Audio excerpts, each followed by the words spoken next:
What's up, everybody? It's Stephen A. Williams, president and founder of the CreditRepairShop.com. And today we're going to talk about getting out of credit card debt. I'm going to give you a guaranteed solution. I know that there's not too many guarantees in life, but I'm going to give you a guaranteed solution that I actually gave a YouTube subscriber who went into my live chat and asked me straight up, how can they get out of 100K plus in debt? I'm going to give you the exact solution on how you can do it. Because when I talk to people about this, or when people email me about credit card debt, it's like they are under so much stress, anxiety. They don't know what they're going to do. They just feel like I just need some help. People start reaching out. I'm watching videos, my videos, other people's videos, looking for solutions and just trying to figure out what the hell can they do about all of that credit card debt. One of the things that also came to mind when I do these consultations, especially if I'm doing a face-to-face one, is that, and I even had this with business people, and I would say it's even probably a step up with business people, is that there's a lot of guilt and shame. Like there's a lot of guilt on what they've done to get into that debt. Like they've it's like this internal, like they internalize what has happened. It's like, I've, done the wrong things, but outwardly they're looking for a solution. But like when they're laying in the bed, they're just like, man, what have I done? And sometimes I tell people, hey, you didn't just do this overnight. This is something that has kind of happened over a period of time. And they have so much fear, like people talking about they can't sleep. Some people haven't told their spouse how bad it is. All types of fears just boil up because what's going to happen? What's the worst that can happen? Are they going to sue me? All of this stuff. And they regret having the cards. They start to think like the Dave Ramsey of, I need to be debt free and never get into this trouble again, when it all, that has really, it has something to do with it, but it really doesn't. It's like, you just have to learn and move forward. Like a lot of people just get stuck. They're just like, don't know what to do, frustrated, depressed. And if you're single, maybe you're isolating yourself. And I talk about this in other videos about if you're married, you might start to kind of, not be as open with your spouse, because you're frustrated, because you're depressed, because of your feelings, emotions about how you're going to pay the bills. You may not be paying attention to your kids the way that you should be. You're not paying attention to your spouse or your girlfriend or boyfriend the way that you should be. They think that something is going on when it's really just all of this stuff is just built up and this like a big weight on your shoulder. And I know this because I went through it when I had all that debt on me, $300,000 worth of debt. Me and my wife are fighting, kids kind of acting up, and that's because they're reacting to what we do. And so my number one objective, my goal, is to just help people. So in this video, we're going to talk about how you are going to get out of debt with your credit card debt. And if you got a lower amount of debt, this will work for you. If you got a lower amount of debt and a higher amount of debt, because I'm going to go through step by step. This is so good what I put together here. I just typed out for this individual, and I'm going to put it in the description of this video also, so you can just look at it and read it. You print it out and just be like, I'm going to read it. Steve said to do this. I'm going to read it. Steve said that this could happen. So, okay, so the first thing that you got to do if you want to get out of credit card debt, first thing you got to do is you got to decide to get out of credit card debt. And you have to decide. A person who makes a decision and is willing to stick to it will get to their goal.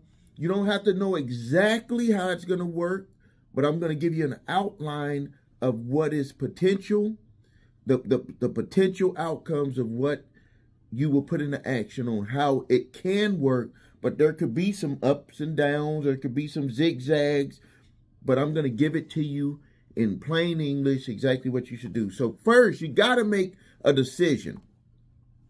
And you got to make a decision on which way you want to get out of credit card debt. There's two ways. One way to save your credit. One way to save your credit, and we all know what that's going to be, is you got to pay down the debt. You got to get additional income, or you got to budget, well, really all of that. So if you want to save your credit, if you want to save your credit to get out of credit card debt, you're going to have to budget.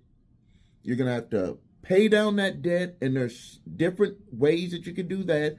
Maybe you qualify for a debt consolidation loan, something like that.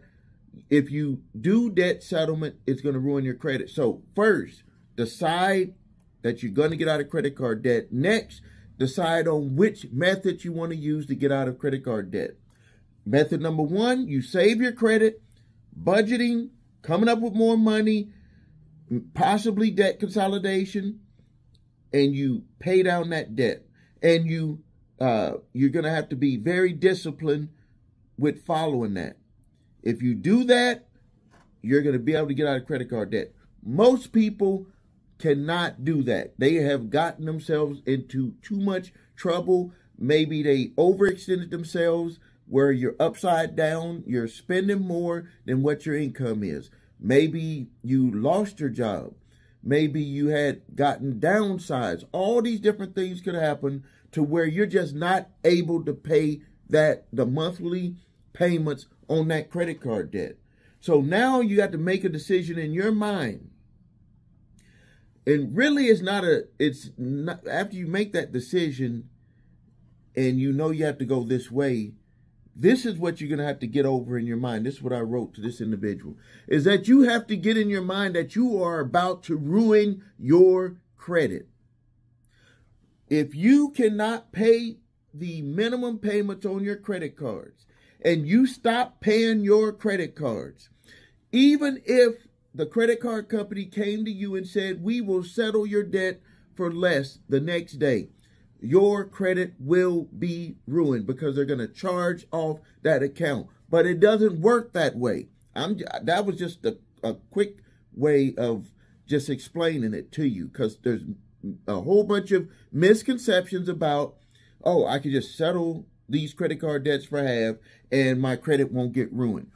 Your credit will get ruined. I guarantee it. Your credit will get ruined. There is no one who is doing debt settlement without being able to ruin your credit. And I'm about to run through why. So, number one, you are about to enter into a situation where the companies are going to blow up your phone. So this is what's going to happen. When you decide to stop paying those credit cards because you cannot afford to pay those credit cards, because you're frustrated, because you cannot go to sleep at night, because of all the issues that you might be having with the job, spouse, keeping the roof over your head, keeping transportation for your car, all of that stuff is just stacking up on top of you. You won't be able to make those payments. But it's not going to just end right there. When you stop making those payments, they are going to start calling for their money. And you cannot tell an original creditor to stop calling you. Like you might watch a video and they say, well, you can send this letter and say, cease all calls to me. If it's the original creditor can continue to call you until that account charges off. And then they're going to go into a debt collection type of FDCPA standards on how they can call you for that debt. But that original creditor, before it charges off, they can call you every day. Where's our money? Where's our money? Where's our money? Now, with credit card debt, this is what's going to happen. They will not charge off until 6 months. So within that period of time, they're going to be calling you, blowing up your phone, and they're going to say, can you pay something? They're going to try to make all these different arrangements for you. And they're going to say, well, maybe you can't pay $300 a month. Can you pay $100 a month? We will cut the interest rate. We will do all these different things. Those are all options that different cards will offer you. And if that can work for you, maybe that can work for you, but your credit is still ruined. Your credit will still be ruined at that point. Trust me. But we're trying to get that depression and frustration. We're trying to deal with that and that anxiety. The way to deal with that is to have some sort of light at the end of the tunnel. So if you stop paying your cards, you have to accept that they're going to be calling and blowing up your phone. That's just what's going to happen. Accept it. Put a check mark. Print out this paper. Put a check mark. I accept that this is going to happen. Steve said that this is going to happen, and it will happen. Mark my words. Now, if you don't pay for 6 months, they're going to charge off that card. Once they charge off that card, your credit is going to really drop, because now you're going to have charge-offs, and that's going to put you into another category. But you're willing to accept that because you made that decision at the beginning that I talked about. Remember, if you make a decision at the beginning on what you're going to do and you understand the repercussions of what you're going to do, which is what this video is about when getting out of credit card debt, you will accept that your credit is going to go down, because you know at the light at the end of the tunnel you're going to deal with this, because this is what's frustrating you right now. You can fix your credit later, but this is what's frustrating you right now. This is what's keeping you from being able to go to bed right now. So they're going to charge off your accounts, and now this is what they're going to do. Depending on the type of card that you have, they're either going to sue you, they're going to try to collect it. Well, first they're going to try to collect it themselves for a period of time. Next, they're going to potentially sue you. Depending on what type of card it is, they will just hire a company to sue you. They will be the actual plaintiff. So this is not a situation where I'm going to ask for the contract and all of that stuff. If it's the original creditor, they're going to have all of that stuff, and they're going to sue you. I'm going to get to those options in a minute. I'm just telling you the worst that could happen, because everybody want to know what's the worst that can happen when they're dealing with this. So they're either going to sue you or they're going to sell the debt. They're either going to sue you or they're going to sell the debt. So now, with debt settlement, this is what companies do with the debt settlement, is that they're going to approach those companies to see if they're willing to take settlements on that debt. Another benefit that you can have is that once it goes into a collection status, you can request that they contact you only by mail. This is when the cease and desist can work, because you can tell them only communicate with me by mail. They've charged off the account. It's taken off the good books, which is required by law. They can't keep your account on the good books when it's not a performing account. It does not mean you don't owe the debt. It just puts it into another category. That's all it means. It does not mean that you don't owe the debt. So, from experience, when it gets into that category, most of the original creditors will accept 50 to 75% on settling those credit cards. Like right off the bat, if you call them up and you have confidence that you can call and communicate, they will usually accept that. To get it to go lower, they may require that you give them financial documents to prove that you are struggling. But you need to be very careful about that. But they may require, because what they're going to think is that, hey, you're just lying. You don't want to pay us. You used our cards. You got all of these items. We can see everything that you purchased. You live in large on our card. That's how they're going to look at it, because they can see every charge that you make. They can see where you ate at, clothes you bought, electronics that you bought, apps that you bought, everything. They can see it all, and they'd be like, you live in large off of the card that we provided you. We want our money back. That's how they're going to be thinking. So don't let anybody else tell you that they're thinking any other way. you are thinking, I want to figure out a way to get out of this situation. They are thinking, we want our money and we know what you got. So they could either sue you or they could sell the debt, and then a debt collector is going to attempt to collect the debt, and then they will sue you, depending on the amount of the debt. Now, in the past from experience, the lower amounts they did not usually sue for.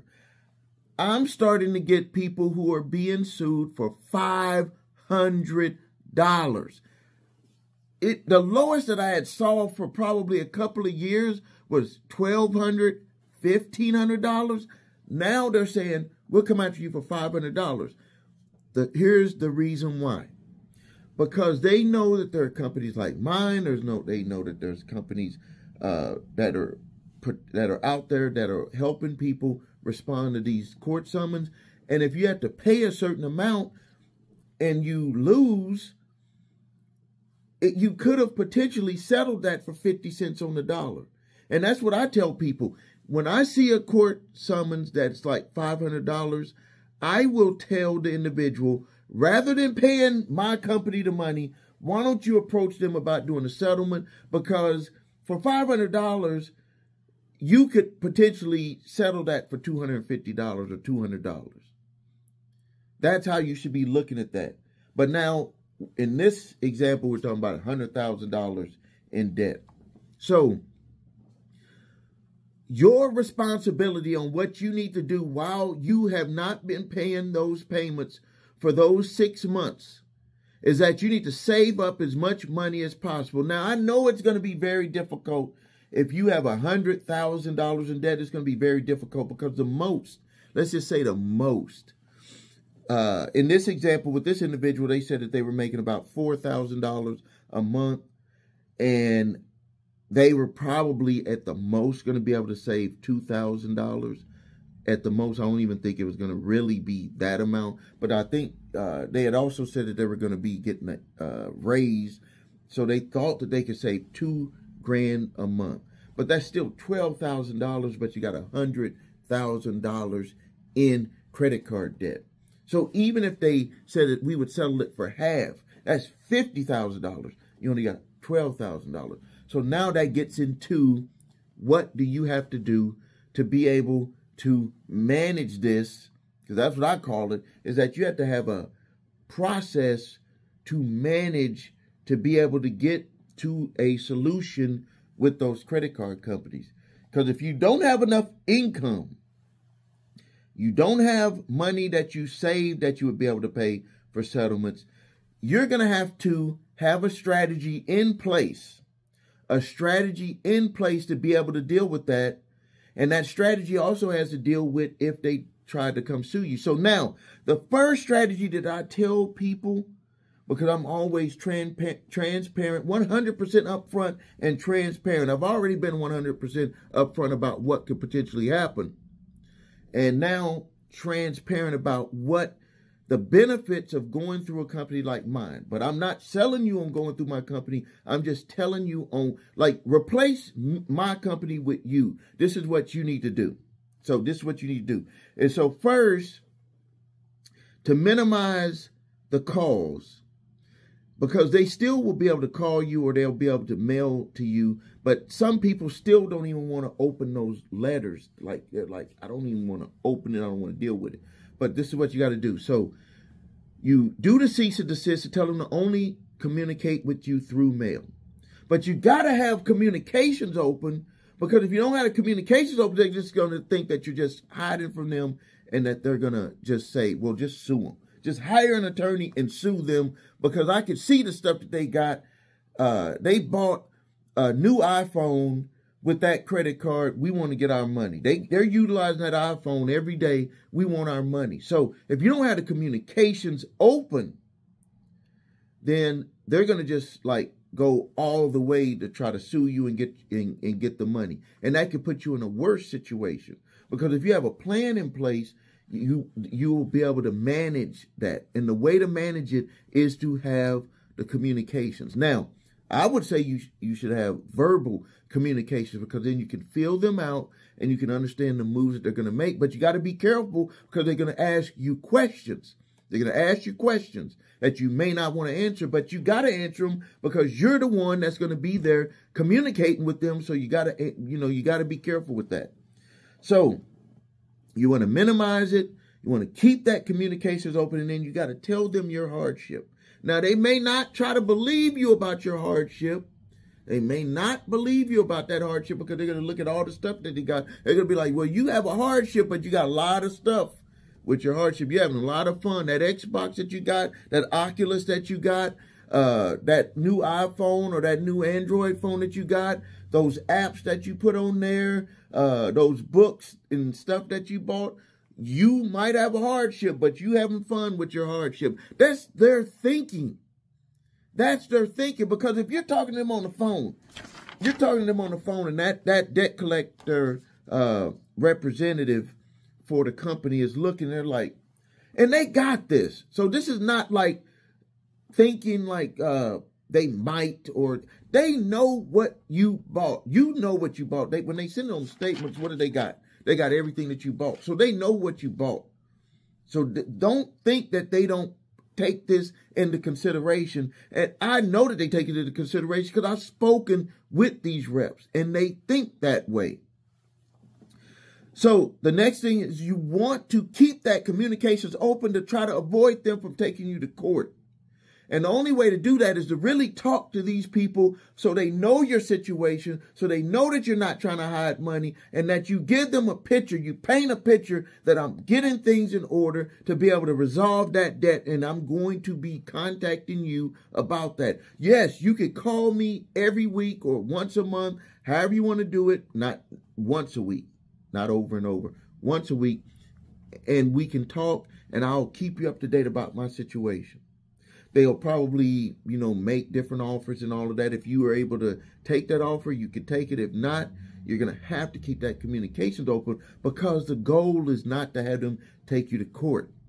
If they take you to court, it can mess up your whole plan, because now you're going to probably get a judgment. If it's the original creditor, more than likely you're going to get a judgment unless there's some type of issue with the case, or even if you may end up having to pay more because they got a judgment to where they can say, well, we can get all of it. If we want to just wait and garnish your wages, we get 100% plus the fees. When if you would have kept the communications open, you would have been able to manage that. Like you're managing them, so to speak, where you're like, hey, I'm going to get to you, and you building a relationship with that individual because they give you a rep that you're going to talk with over and over. Hey, can I speak to Kevin? Kevin, how you doing? Yeah, and then, they're talking to you and you be like, Kevin, I still haven't got stuff where I need it to be, but things are looking better. I'm going to be able to potentially, by next month, make a settlement offer to you. And if you got any settlement offers that you would want to present to me, go ahead and present them. You don't give them your offer until you're ready, but you can listen to their offers. This is just the way it works. I know this. So now the next thing, but the whole reason for that communication, keep them from taking your you-know-what to court. Now, never, never, never offer to make a settlement for money that you don't have. Never, never, never. When we do it for clients, we always talk to them because you got to have the money because of our reputation with dealing with these companies. And then the next thing is if you're doing it on your own, you never, never, never, never make a settlement that you cannot stand up to, because that will just ruin the whole process for you. So if you can't do it, that's why that communications is very important, because if you had the communications open, you won't end up getting into something that you can't do. I see that a lot when people come to us, is they're like, I accidentally just said I could make, the payment for one company, it was maybe $500, and they said I could pay $400 because they were afraid of what's going to happen, rather than understanding if you can have the communications open and you just tell them straight up, this is what I can really afford. There's what you can afford, but that what you can afford could potentially mess up everything else that you got to pay and afford to maintain your household. So there's an amount that you can afford, and when they garnish you, that's what they do. They say this is what you can afford, that 25% of your gross wages. They don't take into account when you take that 25% out, I can't even get all the groceries that I need for my family anymore. They don't care about that. So that's why this communication is very important. And so you can communicate with them and say, I cannot pay $500, I cannot pay $400, I cannot pay $300, I cannot pay $200, I can pay you $100.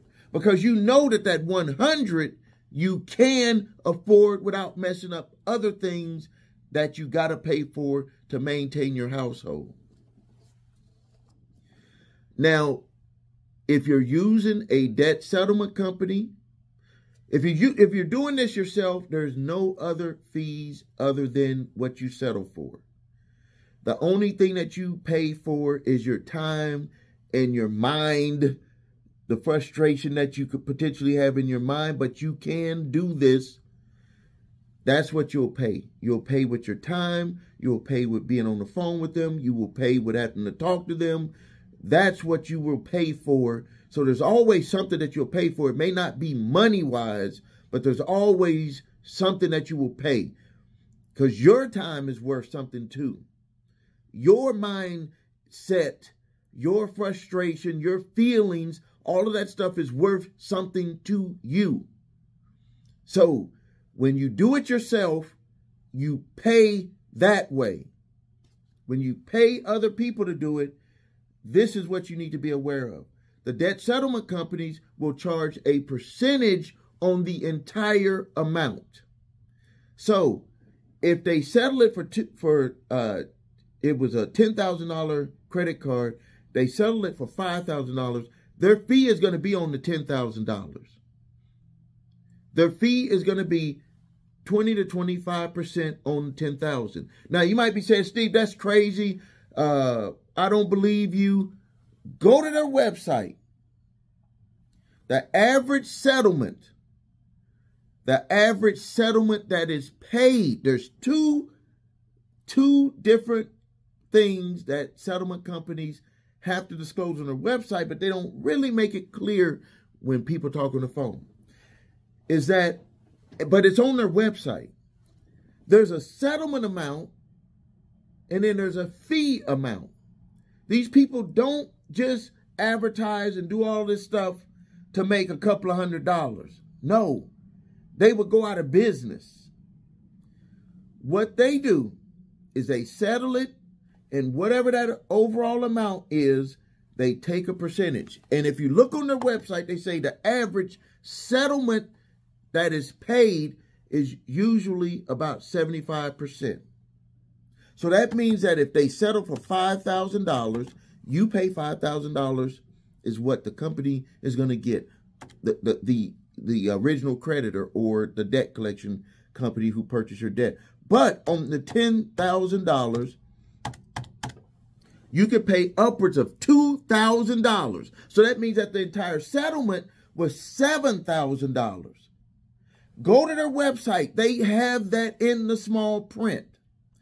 Now, with our company, what we do is we just add it all up and we say, based off of what we know with dealing with this company, we're going to just charge you this fee. And it's nowhere near these amounts. As a matter of fact, I can tell you that for $2,000, we settled an account that was $59,000. If they would have went to the debt settlement company, they would have paid $11,800. We settled it for $20,000. Our fee was $2,000. So $22,000. With the debt settlement company, they would have charged $11,800. Don't take my word on it. Go to any of the companies, the debt settlement companies for credit card debt, and you will see in their disclaimer, average settlement is upwards of 75%.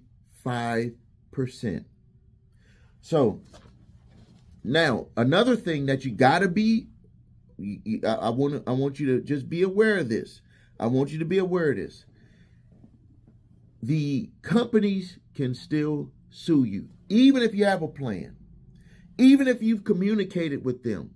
Some of the companies could take the option of, we just want to sue. And that's really based off of what type of credit card it is.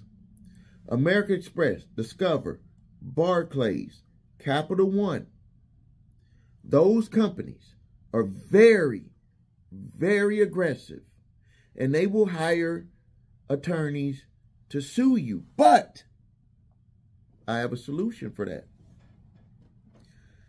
If they contact you to sue you, you have to respond to the summons. But there is a way that you can delay it.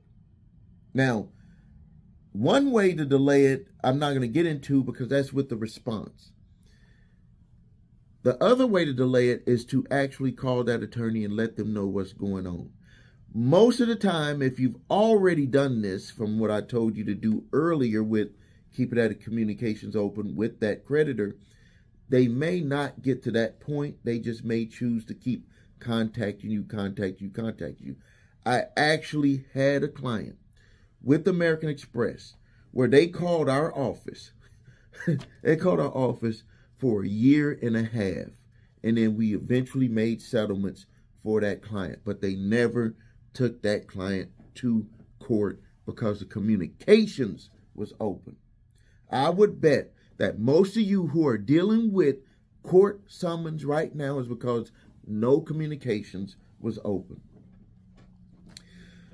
So if they sue you, you could potentially get a delay. Tell them, can you just shelf it for right now? I'm going to open up communications and let them know your hardship and let you know that you're trying to work something out with them. They're open to that. Trust me, you're not the only one that they're suing. And these companies also want to keep their reputation of being a good debt collection company for these original creditors. Or even an attorney in the area wants to be a strong collection attorney for those companies. And so that communications and that back and forth, which they will be able to communicate to their client, that could save their client money. If they believe that you don't have the money, that could actually be doing their client a favor and say, hey, I think we should just table this one right now and then we can move forward later. Or let's give it a little bit of time and let's let the communications go back and forth and then fill this person out. Because I don't want to have you spend money on something that's going to be a dead end.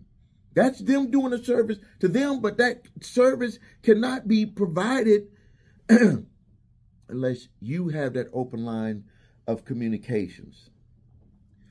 And when coming with a company like ours, and hopefully with the debt settlement companies, I believe that they do this, but I know for a fact we do it, is that this is not about sending letters. So anyone who tells you that they're going to be trying to settle debt for you and they're just, putting a letter, sending it, certified letter, and sending it. No. You got to talk to people.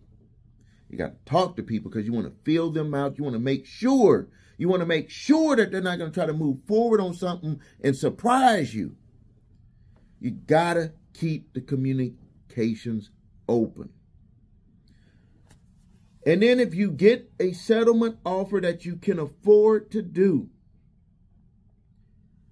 then you agree to it and you have them send that to you in writing and you stick to it. If it's payments or if it's a lump sum, you get that to them within that period of time and you have them send you, sign off on it in full once it's done. If they were attempting to sue you in court, you had them send you the dismissal, all of that stuff. Now, it could take a little bit of time. This is something that closing out the video that I want you to be aware of especially if they're suing you. It could take a little bit of time for them to finish up the paperwork. I've had clients where they were like, well, we settled and they haven't done this. They haven't sent me no documents and all because you're not the only one that they're dealing with. You are not the only person on this planet that owes them money. I know that when you were laying in bed, you thought that debt collector had your number on speed dial. I know that you thought that they were coming down on you. I know that you probably thought that they were following you in the car. They were taking pictures of you, all type of stuff, which is something that they are doing right now. But I know that you thought that they were focusing everything on you, but you are just a number when dealing with them. So keep that in mind. All right, if you need help with your credit, please visit us at thecreditrepairshop.com. Watch the video, What Makes Us Different, so you can see my 8-point validation process and my 2-phase settlement process. If you need your credit reports and scores, go to the website the3scores.com to grab your TransUnion Equifax Experian credit reports at all 3 scores so you can see how they are putting that information on your credit reports.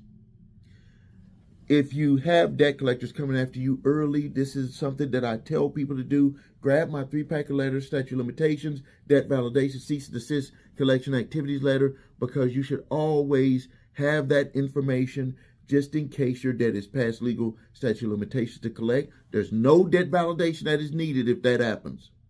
And if your debt is not past legal statute of limitations to collect, and a debt collector has bought your debt, you need to validate that debt, because that debt could potentially go away if they don't have everything to prove it. But if you don't do it the right way, nothing's going to happen. Thank you for your time. Please like this video. Please post your comments. Please share this video. This is Stephen A. Williams, President and Founder.